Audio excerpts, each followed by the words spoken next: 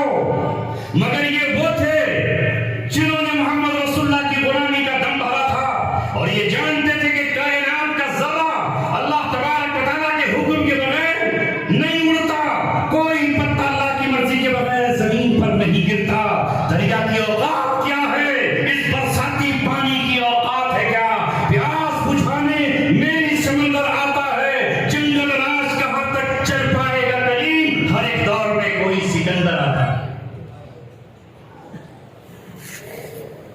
وہ جانتے تھے اگر ہماری وجہ سے ایک جان بھی گئی اور وہ جان کا قیامت میں کھڑی ہوئی اور اللہ تبارک و تعالیٰ سے اس نے سوال کر دیا کہ مجھے کیوں قتل کیا گیا تھا، میرا جرم کیا تھا، میں اشرف المخلوقات ہوں، تو اللہ کے سامنے ہم کیا جواب دیں گے؟ اور کہیں اللہ نے جہنم میں سب کو جھونک دیا تو؟ عمر بن خطاب رضی اللہ تعالیٰ نے دریا کے نام خط لکھا اور لکھا، عمر بن خطاب محمد رسول اللہ کے غلام کی جانب سے یہ خط ہے، اے دریائے نیل تیرے نام، سن اگر تو اللہ تبارک و تعالیٰ کے حکم سے جاری ہوتا تھا تو میں اللہ کا حکم زمین پر نافذ کرنے والا محمد کا ایک وزیر، ان کا ایک خلیفہ تجھے آرڈر کر رہا ہوں، تجھے جاری ہو جانا چاہیے، اور اگر تو شیطانی قوتوں کا پابند ہے اور شیطان کے حکم اشارے سے جاری ہوتا ہے تو سن، تجھے یاد رکھنا چاہیے کہ ہمیں تیری ضرورت نہیں ہے، ہمارا رب تجھے سکھا کر تیرے جیسا دوسرا سمندر بنانے پہ قادر ہے، وہ اللہ جو حضرت اسماعیل کے ایڑیوں سے پانی کا چشمہ جاری کر سکتا ہے، جو دریائے جہوم اور سیحون، گنگا اور ستلج اور ندیوں کو بہا سکتا ہے، پہاڑوں سے پانی جاری کر سکتا ہے، تیری اوقات کیا ہے، ہمیں تو نہیں چاہیے۔ حضرت عمرو بن عاص رضی اللہ تعالیٰ نے پوری عوام کے سامنے وہ خط دریائے نیل میں ڈال دیا۔ سارے لوگ ہنس رہے ہیں، بابلے ہیں، مسلمان پاگل ہیں، مجنون ہیں، احمق ہیں، دریا کہیں خط پڑھتا ہے اور خط کی بات سنتا ہے، مگر وہ نہیں جانتے کہ اللہ تبارک و تعالیٰ وہ ہے کہ جس نے ہمارے کنٹرول میں سب کچھ دیا ہے۔ اگر ہم اللہ کا حکم ماننے لگے تو زمین ہمارے تابع ہو جائے، ہوائیں ہمارے کنٹرول میں ہوں اور پانی ہمیں سلامی دینے لگے اور آگ ہمارے دم سے ٹھنڈی ہو جائے، یہ اللہ تبارک و تعالیٰ نے ہمیں بتایا ہے۔ اور عمر بن خطاب رضی اللہ تعالیٰ نے ان چاروں چیزوں پر حکمرانی کر کے اور اپنا غلام بنا کر کے دنیا کو دکھایا۔ جیسے ہی خط ڈالا، خط پہنچنا تھا، دریا بے زبان نہیں ہے، بہ نکلا۔ اس دن سے لے کر آج تک کوئی بنی، کسی لڑکی کی کوئی قربانی دریا کو نہیں دی گئی، لکھنے والے لکھتے رہے، خط پہنچا اور نیل بہتا ہے۔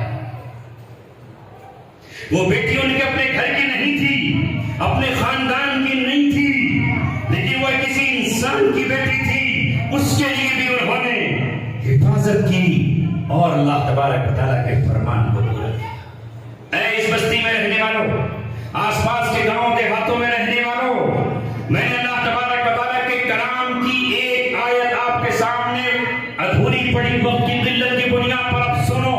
اللہ تعالیٰ فرماتا ہے، وَمَن يَقْتُلْ مُؤْمِنًا مُتَعَمِّدًا، جو کسی مومن کا قتل کرے جان بوجھ کر، فَجَزَاؤُهُ جہنم، اس کا ٹھکانہ جہنم ہے۔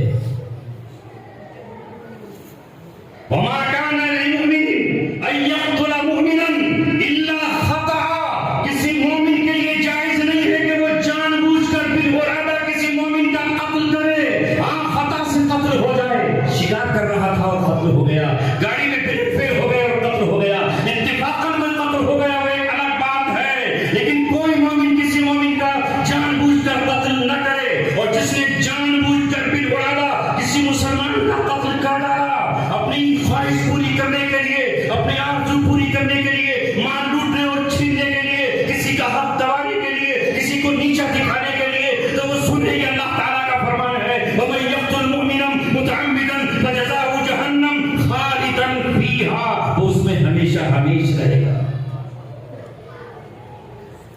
وغضب اللہ علیہ، اللہ کا اس پر غصہ ہوگا، وَلَعْنَهُ، اور اللہ کی اس پر لعنت ہوگی۔ یہ اتنی بڑی سزا ہے جو صرف مشرک کے لیے بیان کی جاتی ہے، خالدین فیہا، اتنی بڑی سزا ہے۔ اس لیے ابن عباس رضی اللہ تعالیٰ عنہ کہتے ہیں کہ مومن کا جان بوجھ کر قتل کرنے والے کی توبہ بھی قبول نہیں ہوگی، مگر جو کہ اہل سنت والجماعت کا عقیدہ ہے خوارج کے خلاف کہ گناہ کبیرہ سے آدمی اسلام سے خارج نہیں ہوتا، قتل گناہ کبیرہ ہے، اگر سچی پکی توبہ کر لے تو اللہ تبارک و تعالیٰ معاف کر دے گا، یا قاتل کو مقتول کے وارث اسلامی نظام میں معاف کر دے تو معاف ہو جائے گا، مگر ابن عباس کا یہی ماننا ہے کہ اس کی توبہ بھی قبول نہیں ہوگی۔ اتنا بڑا گناہ ہے اور اتنا بڑا یہ جرم ہے، ایک قتل، اور اللہ تعالیٰ اگر کوئی کسی کے قتل میں فرمایا ایک کلمے سے بھی شریک ہو گیا، مثلا کسی نے یہ کہا کہ فلاں کو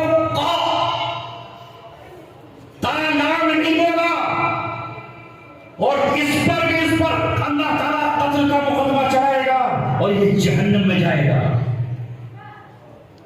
اور جہنم آسان ہے۔ ایسے ہی بعض جنگوں میں صحابہ نکلے، کہیں خالد بن ولید کو یہ واقعہ پیش آیا، کہیں اسامہ بن زید کو یہ واقعہ پیش آیا، کہیں کسی دوسرے صحابی کو پیش آیا، اور میدان جنگ میں اپنی دشمن قوم سے لڑتے وقت جب انہوں نے تلوار اٹھائی تو ایک شخص نے کہہ دیا السلام علیکم،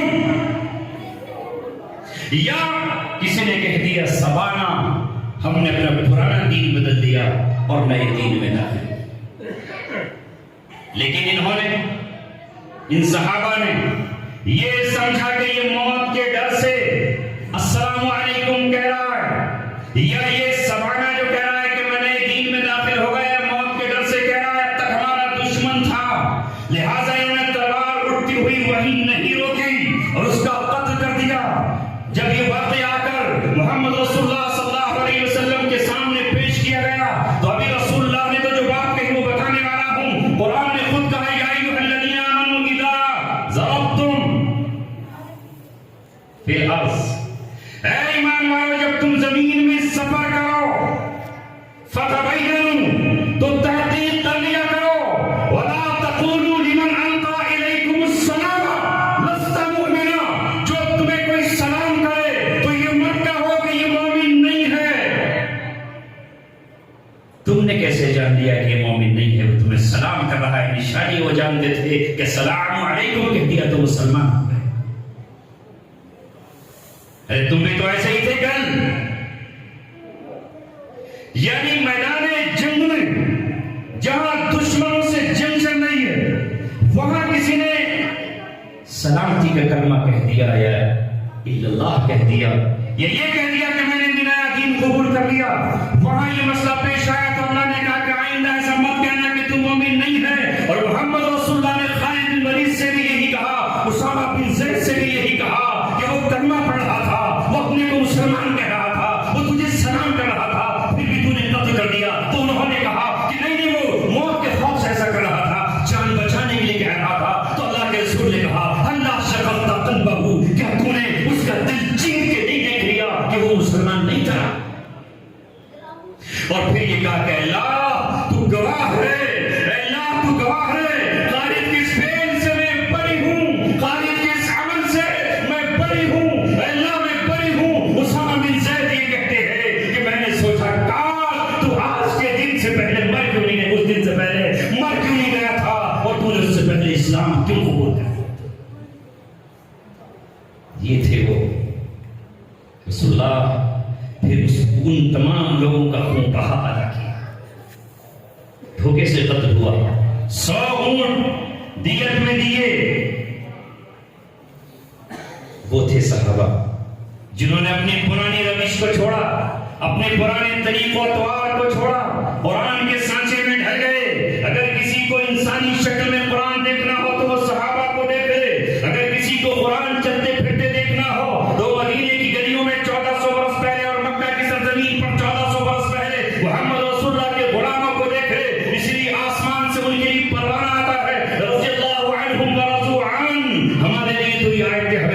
رہی ہو جہنم کی ڈانٹ اور خدا کا غضب بننے والے اور لعنت کا شکار ہونے والے ابھی بھی توبہ کر لیں. کیا ہے ہمارے یہاں؟ میں اس مقام پر گیا، شاید وہاں نہ جاتا تو میں یہ دیکھتا جس کو دیکھو بھائی کس کیس میں آئے ہو 302 376 والا بھی 302 ہے، 377 والا بھی 302. کیونکہ اس پر فخر کر رہا ہو. نئی بال بنانے آتا بھائی کہاں میں آئے ہو 302. لٹیا چور بھی 302، سگریٹ چور بھی 302. کیونکہ قتل فخر بن گیا. شرم آتی. لیکن جو ہمارے ہائی لسٹ وارڈ میں لوگ آتے گینگسٹر اپنے مسلم بھائی، جب ہم ان کو یہ آیتیں سناتے تو پھر ان کی گردن نیچے جھک جاتی اور بار بار وہ یہ ہم سے کہتے مفتی صاحب اب ہمیں 302 کہتے ہوئے شرم آتی ہے اور آئندہ ہم 302 نہیں کریں گے. تحدیث بالنعمت کے طور پر کہہ رہا ہوں، تحدیث بالنعمت کے طور پہ کہہ رہا ہوں. اور اللہ تعالیٰ جب اپنے بندوں سے جب کام لیتا ہے تو کس طرح بھیجتا ہے؟ جاؤ جا کر تحقیق کر لینا. لام پور والوں اور رام پور والوں، جعفر آباد اور جمنا پار میں 2 بڑے گینگ تھے. 2013 سے ان میں جنگ چل رہی تھی. یہاں کیا جنگ انسان کرے گا؟ 2 گینگ تھے، ایک ناصر گینگ اور دوسرا چھینو گینگ. ایک چھوجا برادری سے، دوسرا گدی. گھروں میں کتنے قتل ہوئے؟ 33 قتل دونوں طرف سے. 33 قتل دونوں طرف سے. اور ایک گولی نہیں، 56 گولیاں مارتے.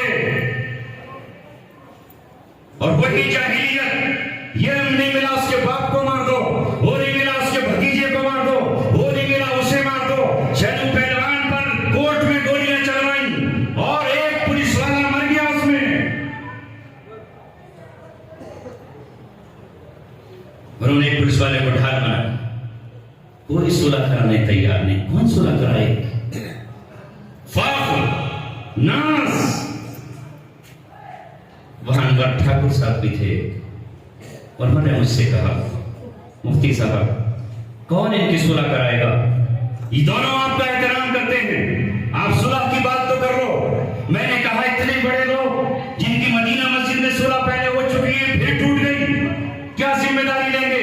ایک جملہ انہوں نے مجھ سے کہا، میں آپ سے کہہ رہا ہوں کیونکہ تم مفتی ہو اور کل قیامت میں اللہ تبارک و تعالیٰ تم سے پوچھ لیے گا تب تم کیا جواب دو گے؟ میں نے اسی وقت ارادہ کیا انشاءاللہ میں اپنا پیغام ان تک پہنچا کر رہوں گا، حجت پوری کروں گا. ہو سکتا ہے اللہ تبارک و تعالیٰ نے مجھے اسی مقصد کے لیے یہاں بھیجا ہو. مجھے ناصر صاحب ملے، میں نے ان سے یہ کہا کہ ناصر صاحب اس طرح کا پیغام آیا ہے. انہوں نے کہا کہ میری پوری ذمہ داری آپ لے لو. اگر چھنو پہلوان ملے تو ان سے صلح کی بات کریں. جب ہم چلتے ہیں کسی اچھے کام کے لیے، تعاونوا علی البر والتقوی، نیکی پر تعاون کرو، تقوی پر ایک دوسرے کی مدد کرو. ولا تعاونوا علی الاثم والعدوان، اور گناہ پر ایک دوسرے کی مدد مت کرو، پیچھے ہٹ جاؤ. آگے بڑھے. اتفاق یہ ہمارا 4 نمبر سے 8 میں ٹرانسفر ہوا اور 8 میں 6 بھائی مجھے نظر آ رہے. میں نے ان سے کہا ایک بات کرنی تھی آپ سے، نتیجہ کیا ہے اس جنگ کا؟ انجام کیا ہے؟ صلح کیوں نہیں کر لیتے؟ اب نوبت یہاں تک پہنچی کہ مائیں اور بہنیں جیل کی 4 دیواری میں آنے لگی. کیا اب ہمیں غیرت نہیں آتی؟ اور سنو، جب حضرت امیر معاویہ اور حضرت علی رضی اللہ تعالیٰ عنہ کے بعد، حضرت علی کی شہادت کے بعد حضرت حسن رضی اللہ تعالیٰ عنہ کے حیات پر لوگوں نے بیعت کی، تو حضرت حسن سے بھی لوگوں نے یہ کہا تھا کہ صلح مت کرو. مگر محمد رسول اللہ نے ایک دن جب حضرت حسن آ رہے تھے، ننھے بچے تھے، معصوم قدموں سے آ رہے تھے، چادر لٹکی ہوئی تھی، آپ نے آگے بڑھ کر کہا یہ میرا بیٹا سید ہے، یہ میرا بیٹا سردار ہے. 2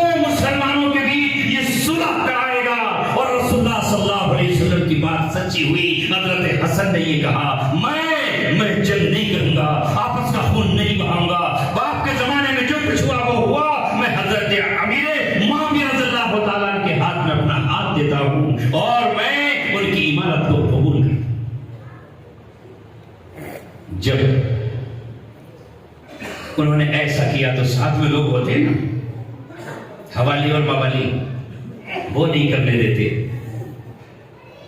لوگوں نے کہا جب آتے تھے لوگ یہ آ رہے ہیں مسلمانوں کی آر, ان مسلمانوں کی ناک کٹوانے والے, شرمندگی دلانے والے.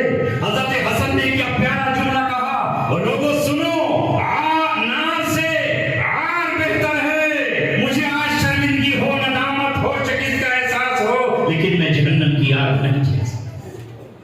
جب میں نے یہ جملہ کہا وہ ڈھیر ہو گئے اور کہا مفتی صاحب لکھ دو پیغام صلح کے لیے ہم دیں.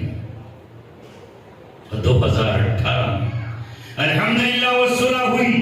پورے جمنا پار جعفر آباد میں شور مچا, ان میں صلح ہو گئی, ضمانتیں ٹوٹی, باہر آئے, جیل سے باہر آئے. وہ بہنیں جن کے رشتے نہیں آتے تھے, وہ بھائی جن کے نکاح نہیں ہوتے تھے, ان کے نکاح ہوئے. آج ان کے آنگن میں لڑکوں اور بیٹیوں کی شکل میں پھول کھلے ہوئے ہیں. یہ وہ لوگ تھے جنہوں نے یہ کہا. میں نے ان سے کہا شیرو صاحب سے کہ باہر علماء کے بیچ صلح کرا دوں. کہا میں کسی کو نہیں جانتا, ہم صرف آپ کو جانتے ہیں اور ہمیں آپ کے ہاتھ میں ہاتھ دیا ہے. کسی نے کہا کہ تمہاری صلح کہاں چل جائے گی, مختار انصاری اس کی صلح کراتے. تو انہوں نے کہا مختار انصاری کی کیا حیثیت ہے, ہم علماء کی بات مانتے ہیں, مختار انصاری تو ہماری ٹکر کے ہیں, وہ پریشر اور طاقت سے ہمیں کوئی نہیں کرا سکتا, ہم موت سے ڈرنے والے نہیں ہیں. لیکن آپ نے اللہ کا خوف دلایا ہے تو اللہ کے لیے ہم نے اپنے خون کے قطرے معاف کر دیے اور اپنے ٹکڑے وہ معاف کر دیے جو ہم نے بہائے تھے, اور آج سے ہم شیر و شکر. کوششیں اور محنتیں. کیا کہا قرآن نے, انما المؤمنون اخوة فاصلحوا بین اخویکم. مومن مومن کے بھائی آپس میں صلح کراؤ. دو جماعتیں اگر آپس میں لڑ جائیں تو پھر بھی ہم صلح کرائیں. صلح ہونی چاہیے, لوگ آگے بڑھیں, علماء آگے آئیں, ذمہ دار آگے آئیں, ورنہ گھر اجڑتے رہیں گے. اور جس بستی میں خون کے قطرے بہ جاتے ہیں, رحمت الہی وہاں نہیں اترتی, وہاں فتنے اور فساد آتے ہیں, خون کا عالم ہوتا ہے, نسلیں پانچ کرتی جاتی ہیں, اور اللہ تبارک و تعالیٰ وہاں سے نظریں پھیر لیتا ہے. ہم سب کو اس بات کی کوشش کرنا چاہیے اور راتوں کو اللہ تعالیٰ سے دعائیں بھی کرنی چاہیے. چونکہ ہمارے یہاں کا ماحول ایسا ہی ہے, میں کسی خاص کو نشانہ بنا کر نہیں کہتا. اس لیے نمبر 1, ہم اتفاق اور اتحاد کی لڑائی میں پھر جائیں. برادریوں اور قوموں کے جھگڑے چھوڑیں. یہ بستی ایک مرکزی حیثیت رکھتی ہے, تمام طرف کے دیہات اس سے جڑتے ہیں. اس لیے یہاں کے لوگوں کو اتفاق اور اتحاد کی لڑائی میں پرو کر رہنا چاہیے. مدارس کی تعمیر کرو, مساجد کی تعمیر کرو, ایک دوسرے کا تعاون کرو, ایک دوسرے کے مددگار بنو, ورنہ وقت کے تھپیڑے ہمارا انتظار کر رہے ہیں. عذاب الہی دستک دے رہا ہے ہمارے دروازوں پر. ایسا نہ ہو کہ وہ عذاب آ جائے, اور کہاں سے آ جائے, فَآتَاهُمُ اللَّهُ مِنْ حَيْثُ لَا يَشْعُرُونَ. وہ وہاں سے آئے جہاں سے ہمیں شعور بھی نہیں ہو. اس لیے مسلک کے جھگڑے ہو یا خاندانی جھگڑے ہوں یا قوم کے جھگڑے ہوں, ان جھگڑوں کو چھوڑ دو. بالکل عصبیت کے جھگڑے میں ختم کر دو, یہ مسلک بازیاں ختم کر لو, ورنہ بہت بڑا عفریت تمہارے سروں پہ منڈا رہا. اللہ پھر ان کو بھیج دے گا جو تم پر رحم نہیں کریں گے. تاریخ کو فراموش مت کرو. جب مسلمانوں نے اپنے اعمال خراب کیے اور اپنے آپ کو برباد کر ڈالا اور اللہ تبارک و تعالیٰ سے لڑ نہیں لگائی, تو پھر اللہ تبارک و تعالیٰ نے منگولوں کو اٹھایا, اور منگولوں نے پھر اینٹ سے اینٹ بجا ڈالی. تاتاری اٹھے, چنگیز خان اٹھا اور ہلاکو خان اٹھا, اور انہوں نے اسلام کے قلعے کو تہز نہز کر خلافت بنو عباسیہ کا خاتمہ کرتے.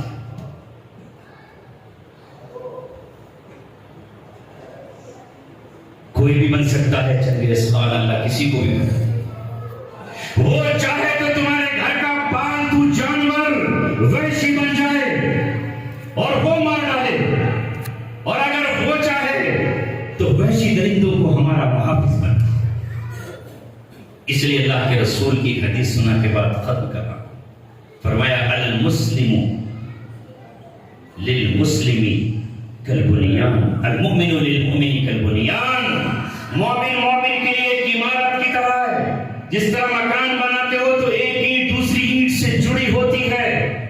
اگر کوئی ایک چھیلی ایک اینٹ پر چڑھائے، ایک پتھر کو ہلائے تو پوری عمارت ہلنے لگتی ہے. اس طرح ایک مومن دوسرے مومن سے جڑا ہوا ہے. اگر میرے بچے کی آنکھ میں آنسو ہو تو آپ کی آنکھ بھی چھلک آنا چاہیے. اگر میرے پیر میں کانٹا چبھے تو آپ کے دل میں اس کی تکلیف ہونی چاہیے. اسی ہندوستان کا آزادی کا جیالہ ہمیشہ یہ بات کہا کرتا تھا محمد علی جوہر، اگر ایک مسلمان کو دوسرے مسلمان کا درد نہ ہو، 7 سمندر پار اگر کسی کے پیر میں پھانس چکی ہو اور اس کی کسک ہم اپنے سینے میں محسوس نہ کریں تو سمجھو کہ ہمارا ایمان نہیں. ہمارا درد ایک دوسرے کا درد ہونا چاہیے. ایک کا زخم سب کو اس پہ پیار کرنا چاہیے، اس کے لیے مرہم تلاش کرنا چاہیے. یہ تو ہو کہ ہم بیواؤں کو نوازنے والے ہوں، یتیموں کی کفالت کرنے والے ہوں، یتیموں کو گود لینے والے ہوں. اور اگر ہم خود ایسے بن گئے کہ ہم کسی کا باپ چھین لیں اور اس کے بیٹوں کو یتیم کر دیں اور اس کی بچیوں کو یتیم کر ڈالیں، اس کی بیوہ کو ہم ہمیشہ کے لیے شوہر سے محروم کر دیں، تو ہم سے محروم کون ہوگا؟ یاد رکھو یہ ہاتھ جہنم کا ایندھن بن جائیں گے، جہنم کی ہتھکڑیاں بن جائیں گے، اور آگ کی زنجیر پہنانے سے کوئی نہیں. آپ کہو گے مجھے یہ باتیں کرنے کی ضرورت کیا تھی؟ اس لیے کر رہا ہوں. یہ آواز سے لال پور کی سرحدوں میں نہیں رہے گی، میڈیا اور چینل کے ذریعے دنیا تک پہنچے گی. سمبر میں اسرار پہلوان ایک بہت بڑے کرمنل تھے، بدماش تھے، مجھے ملے، جیل میں میری تقریر پہنچی، کہا تقریر سن کر تمہاری توبہ کی ہے، خنجر پھینک دیے، ہتھیار ڈال دیے، چوری سے توبہ کر لی، ڈاکوے سے توبہ کر لی، بدماشی سے توبہ کر لی، پھر میرا جلسہ کرایا، اور آج وہ ایک مسجد کی تعمیر میں لگا رہتا ہے اور ایک نیک انسان شریف بن کے زندگی گزارا. کب کسی اللہ تبارک و تعالیٰ توفیق دیتے، کون سا آنسو آ جائے اور وہ اللہ تبارک و تعالیٰ کی رحمت کو اتارے. دوسری حدیث میں نے پڑھی،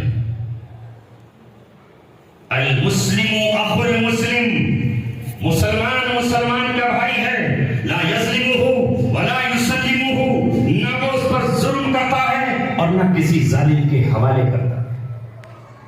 مسلمان اپنے مسلمان بھائی کو ظالم کے حوالے کرے گا؟ نہیں کر سکتا، ہو اڑ جائے گا. ہم حوالے نہیں کریں گے. کل کے عرب ہم سے زیادہ اچھے تھے. رسول اللہ کو کہتے تھے مدینے والوں سے کہ ہمارے حوالے کر دو، حوالے نہیں. یہی چند باتیں تھیں. بہت وقت ہو چلا، میں نے بھی اپنی عادت سے زیادہ تقریر کر دی، ورنہ اس وقت میں 1 گھنٹے سے زیادہ نہیں بول رہا ہوں. مگر یہ میرا اپنا وطن ہے، میرا اپنا شہر ہے، اپنا علاقہ ہے، اپنا خطہ ہے. جب دوسری جگہ پر جاتا ہوں تو میں یہاں بھی آتا ہوں. حافظ محمد احمد صاحب کا مجھ پر ایک بہت بڑا قرض ہے، اس قرض کو چکانے میں یہاں آیا. ہر جزاء الاحسان الا الاحسان، ہم احسان کے بندے ہیں. اس شخص سے میرا خون کا کوئی رشتہ نہیں ہے، برادری کے اعتبار سے یہ انصاری ہے اور میں ترک ہوں. یہی تو ہے قبائلی فرق، جانتے ہو سب. لیکن جب میں سلاخوں کے اندر تھا، قید میں تھا، تو یہ شخص کچھ رقم لے کر میرے گاؤں پہنچا اور وہاں سے دہلی پہنچا.